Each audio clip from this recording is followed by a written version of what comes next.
Last క్లాస్లో మనం day to time ఫార్మాట్స్ని ఏ విధంగా సెట్ చేయాలి, అదేవిధంగా నెక్స్ట్ వాటిలో ఏ విధంగా కస్టమైజేషన్ అంటే డే మంత్ ఇయర్ కానీ మంత్ డే ఇయర్ ఫార్మాట్లో కానీ లేకపోతే మంత్ అబ్రివేటెడ్ ఫామ్లో కానీ మంత్ ఫుల్ ఫామ్లో కానీ వీక్ డే కానీ ఏది ఎలా రావాలి, అదేవిధంగా నవ్ ఆఫ్ ఫంక్షన్ అన్నది టుడే ఆఫ్ ఫంక్షన్ అన్నవి ఈ ఫంక్షన్స్ ఆధారంగా మనం ఏం చేసాం, ఏ విధంగా మనం ఆటోమేటిక్గా డే టు టైంని ఇన్సర్ట్ చేసుకోవచ్చు అన్నది చెక్ చేసాం. సో ఇప్పుడు మనం ఏం చేద్దామంటే ఈ డే టు టైమ్ ఫంక్షన్స్ ఆధారంగా అదేవిధంగా ఈ డేట్ ఫార్మాట్ స్టైల్ ఆధారంగా మనకి మన యొక్క ఏజ్ని క్యాల్కులేట్ చేద్దాం. ఏజ్ క్యాల్కులేట్ చేయడం అంటే ఏదో ఓన్లీ ఇయర్స్ అని కాదు, మీ ఎన్ని మంత్స్. ఫర్ ఎగ్జాంపుల్ ఏదైనా జాబ్ నోటిఫికేషన్స్ చూసుకోండి, మీకు పలానా రోజుకి ఎన్ని సంవత్సరాలు ఎన్ని నెలలు ఎన్ని రోజులు కావాలి అన్నది వస్తుంది. సో ఇలాంటి వాటిని కూడా మనం కరెక్ట్గా క్యాల్కులేట్ చేయడానికి ఎక్సెల్లో పాసిబిలిటీ ఉంది. సో దాన్ని చెక్ చేద్దాం.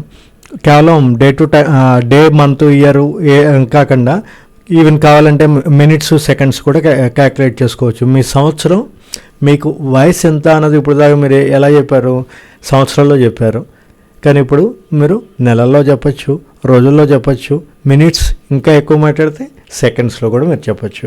సో దాన్ని ఏ విధంగా మనం ఎక్సెల్లో క్యాల్కులేట్ చేయాలి అనేది చెక్ చేద్దాం.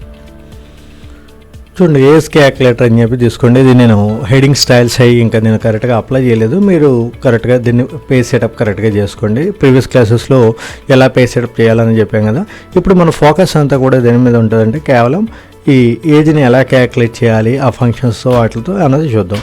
ఫర్ ఎగ్జాంపుల్ ఇక్కడ డేట్ ఆఫ్ బర్త్, మీ డేట్ ఆఫ్ బర్త్ ఇచ్చేయండి. ఇక్కడ ముందు ఈ డేట్ ఆఫ్ బర్త్ పై ఫస్ట్ కాలంలో మీ డేట్ ఆఫ్ బర్త్, సెకండ్ కాలంలో ఏజ్ యాజ్ ఆన్, ఏ రోజుకి మీ డేట్ కావాలి. ఫర్ ఎగ్జాంపుల్ మనం ఏం చేసామంటే ఇక్కడ టుడే ఆఫ్ ఫంక్షన్, ఇంతకుముందు మనం క్లాసెస్లో చెప్పుకున్నట్టు ఈ రోజు డేట్ని ఇన్సర్ట్ చేయడానికి ఏ విధంగా చేసాం, టుడే ఆఫ్ ఫంక్షన్ ద్వారా ఏజ్ని ఇన్సర్ట్ చేసాం. ఇప్పుడు మీరు ఏం చేస్తారంటే మీ ఏజ్ని ఇప్పుడు మామూలుగా ఇందులో నుంచి ఇది తీసేయండి, ఈజ్ ఈక్వల్ టు మైనస్ ఇది కొట్టాం అనుకోండి, ఏమైంది ఇక్కడ సమ్ ఏదో ఒక వాల్యూ చూపించింది. ఇయర్స్ కానీ డే కానీ మంత్ కానీ కరెక్ట్గా ఈ డిస్ప్లే అవ్వట్లేదు. ఈ ఏజ్లో నుంచి ఇది తీసేస్తే ఇప్పుడు సాధారణంగా మనకి రెండు వాల్యూస్ ఏయన్నా ఆ రెండింటికి మధ్యలో వేరియేషన్ ఎంత అంటే మనం ఏం చేస్తాం, ఈజ్ ఈక్వల్ టు కొట్టేసి మైనస్ కొట్టేసి చేస్తే దాని వేరియేషన్ అంతా తెలుస్తుంది. కానీ ఇది ఇక్కడ మనం ఈ కరెంట్ డేట్లో నుంచి ఈ డేట్ని తీసేస్తే ఏమన్నది ఏమన్నా డిస్ప్లే అవుతుందా, మీనింగ్ఫుల్ వాల్యూ వస్తుందా, రావట్లేదు కదా. 16,759 అంటున్నాడు. ఏంటి 16,759? కాబట్టి కరెక్ట్గా ఇది మీకు యాక్యురేట్గా దాని ఇన్ఫర్మేషన్ మీకు క్యారీ అని అవ్వట్లేదు. కాబట్టి మనం ఏం చేద్దామంటే దీనికి ఒక ఫంక్షన్ యూజ్ చేసుకోవచ్చు.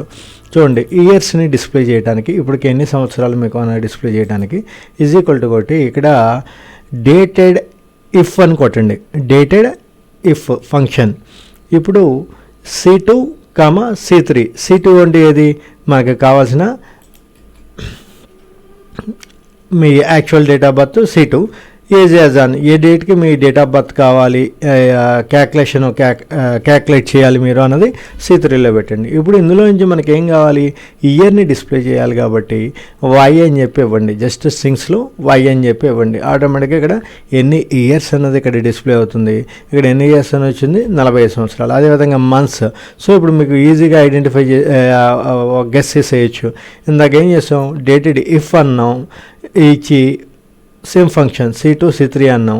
అక్కడ మనం ఏం చేసాం, ఓన్లీ ఇయర్స్ని డిస్ప్లే చేసాం, Y మాత్రమే డిస్ప్లే చేసాం. బట్ ఇక్కడ మనకేం కావాలంటున్నాం, మంత్స్ కావాలంటున్నాం. కాబట్టి ఓన్లీ M అని చెప్పి ఇవ్వకండి, YM అని చెప్పి ఇవ్వాలి. ఇక్కడ మరి ఓన్లీ M అని ఇస్తే మళ్ళీ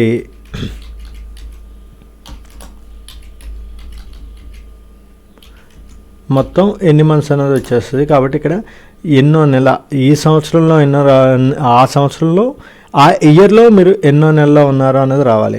సో అక్కడ YM. అదేవిధంగా డేస్కి వచ్చేప్పటికి MD, ఆ మంత్లో ఎన్నో రోజు, ఓకే ఎన్ని రోజులు అయింది, పలానా మంత్లో 10 నెలలు అయింది అన్నాం కదా, 10 నెలల ఎన్ని రోజులు MD అని చెప్పి ఇవ్వాలి. సో ఇక్కడ అలా కాకుండా ఓన్లీ మీకు సో మెయిన్ మేజర్ పార్ట్ అయిపోయింది. సో డేట్ డిఫ్ అని ఇచ్చాం. ఇక్కడ ఏం చేసాం, F2లో ఎన్ని ఇయర్స్ చూడండి. ఫర్ ఎగ్జాంపుల్ ఇక్కడ 2023 నుంచి 77, 45 సంవత్సరాలు. ఈ రోజుకి ఎన్ని నెలలు అయింది, 10 నెలలు. అంటే మార్చి నుంచి జనవరికి ఎన్ని నెలలు, 10 నెలలే కదా. అదేవిధంగా అక్కడ మార్చి 2వ తారీఖు అన్న ఇచ్చాము. ఇక్కడ ఈరోజు జనవరి 19. సో ఎన్ని రోజులు అయింది, 10 నెలల 17 రోజులు కంప్లీటెడ్. సో ఈ విధంగా మీరు చూడండి, ఈ ఫార్ములా మొత్తం ఒకసారి డిస్ప్లే చేస్తున్నాం మీకు. ఫార్ములా మొత్తం డిస్ప్లే అవ్వాలంటే ఏం చెప్పాము, కంట్రోల్ కీ పట్టుకొని కంట్రోల్ టిల్డ్ ఇస్తే కనుక ఫార్ములా మొత్తం డిస్ప్లే అవుతుంది, ఎక్కడెక్కడ ఏ ఫార్ములాస్ ఉన్నాయన్నది. సో ఫస్ట్ ఇయర్స్ దగ్గర ఏం చేసాం, డేట్ డిఫ్ అని ఇచ్చేసి first date of birth cell address ఇచ్చాము. అదేవిధంగా తర్వాత కరెంట్ డేట్, మీకు ఏ డేట్ కావాలంటే ఆ డేట్ ఇచ్చాము. ఇక్కడ జాగ్రత్తగా అబ్జర్వ్ చేయండి, ఇక్కడ ప్లస్ కానీ మైనస్ కానీ ఎలాంటివి ఏం కాదు, కామాస్. ఫస్ట్ సెల్ కామా, తర్వాత మళ్ళీ డాట్ కానీ సెమీకోలన్ కానీ అలాంటివి ఏమి ఇవ్వకండి. Just C2, C3. తర్వాత మీకు ఇయర్స్ని డిస్ప్లే చేయాలని ఉంటున్నారు కాబట్టి వై అని చెప్పి ఇస్తున్నాం. అదేవిధంగా నెక్స్ట్ ఆ డేట్ డిఫ్ అని చెప్పి మళ్ళీ సేమ్ ఫంక్షన్ వాడుకున్నాం.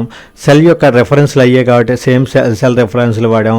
బట్ ఇప్పుడు ఏం చెప్తున్నాం, సాధారణంగా మనం ఇయర్స్ కావాలంటే వై అని ఇచ్చాం కాబట్టి మంత్స్ కావాలంటే కనుక ఎమ్ అని ఇస్తే సరిపోతుంది అనుకుంటాం. కానీ ఎమ్ అని ఇస్తే ఏమవుతుంది, మొత్తం ఎన్ని నెలలు అయ్యింది మీరు పుట్టే అన్నది ఇస్తాడు. కాబట్టి మనకి ఇక్కడ కావాల్సింది ఏంటి, అలా కాదు, ఎన్ని సంవత్సరాల ఎన్ని నెలలు అయ్యింది మీకు అన్నది కావాలి. సో అప్పుడు ఏం చేయాలి, ఇక్కడ కంపల్సరీ YM పెట్టండి. అదేవిధంగా ఇక్కడ కూడా అంతే, డేట్ ఫార్మేట్లో కూడా MD, ఆ నెలలో ఎన్ని రోజులైంది. అదే ఇక్కడ M తీసేసి D ఇచ్చారనుకోండి, అదేమవుతుంది, టోటల్ డేస్ వస్తుంది, మీరు ఇప్పటికి ఎన్ని రోజులు అయిందని వస్తుంది. సో మనకి ఇట్ డిపెండ్స్, మీ అవసరాన్ని బట్టి అక్కడ మీకు ఏ టైప్ ఆఫ్ క్యాల్కులేషన్ కావాలో చూసుకోండి. నాకు ఇప్పుడు ఏం కావాలనుకున్నా అంటే, నేను ఈ రోజుకి ఎన్ని సంవత్సరాల ఎన్ని నెలల ఎన్ని రోజులు అయింది నేను పుట్టినది కావాలనుకున్నాం. సో ఆ డేట్ దానికి సంబంధించిన క్యాల్కులేషన్ తీసుకున్నాను నేను. ఓకే, సో ఇక్కడ ఇప్పుడు దీన్ని ఇన్ వర్డ్స్లో డిస్ప్లే చేయాలి. 45 సంవత్సరాల 10 నెలల 17 రోజులు అని చెప్పి దీన్ని డిస్ప్లే చేయాలి. అప్పుడు ఏం చేయాలి, ఇన్ వర్డ్స్లో చూడండి. ఫస్ట్ ఏం చేశాను, C6 మనకి ఏది డిస్ప్లే అవ్వాలి, 45 సంవత్సరాలు అనేది డిస్ప్లే అవ్వాలి కదా. 45 అనేది యాజ్ ఇట్ ఈజ్గా డిస్ప్లే అవ్వాలి. అది రావడానికి ఏం చేసాం, ఈజ్ ఈక్వల్ టు C6లో ఉన్న వాల్యూ ఏదైతే ఉందో దాన్ని డిస్ప్లే చేయమన్నాం. దాంతోపాటు ఏమని చెప్తున్నాం, ఇయర్స్ అన్న పదం యాడ్ చేయాలి.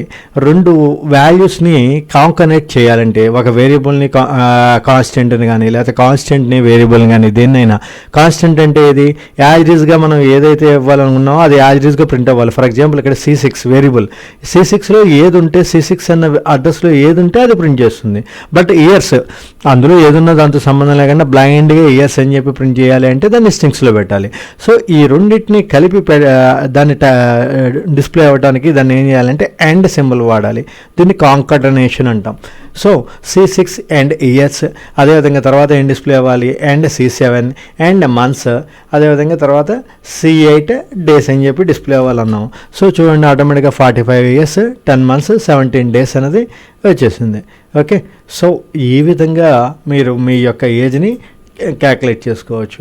ఎన్ని సంవత్సరాలు అయింది ఇంటూ దాన్ని బట్టి మీ వాల్యూ. ఓకే, అది అవసరం లేదు, వదిలేయండి. ఇక్కడ ఎన్ని సంవత్సరాలు కావాలంటే ఇది ఎన్ని మంత్స్ కావాలి అన్నది ఉందనుకోండి. సో ఇక్కడ ఏం చేస్తాం, వై తీసేసి మొత్తం మీరు ఎన్ని నెలలు అయింది అన్నది చెక్ చేయాలంటే ఎమ్ అని చెప్పి వైఎం బదులు ఎమ్ ఇచ్చేస్తే ఎన్ని నెలలు అయింది, మీరు మొత్తం ఇప్పటికి పుట్టి మీరు ఎన్ని నెలలు అయింది, 550 నెలలు. అదేవిధంగా ఎన్ని రోజులు అయినాయి, సో 16,759 రోజులు కంప్లీటెడ్.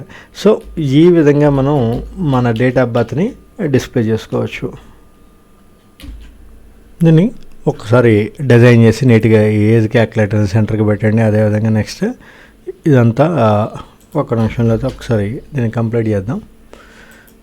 ఇది ఏం చేయాలి, మనకి ఏజ్ క్యాల్కులేటర్ ఈ మొత్తాన్ని డిజైన్ చేసేద్దాం దీన్ని. ఓకే, సో ఏం చేయాలి, ఫస్ట్ ఆఫ్ ఆల్ వ్యూ మెనూలోకి వెళ్ళి పేజ్ బ్రేక్ ప్రివ్యూలో మీకు కావాల్సినట్టు ఎక్కడ వరకు కావాలో అక్కడ వరకు ఇది డిస్ప్లే చేసుకుందాం. ఏజ్ క్యాల్కులేటర్ దీన్ని మెర్జ్ చేసి సెంటర్కి చేసేసేయండి. ఓకే, నెక్స్ట్ ఇది బోర్డర్ కావాలి మనకి, ఇది అంతా. సో Ctrl+1 కొట్టి ఈ బోర్డర్ అప్లై చేయండి.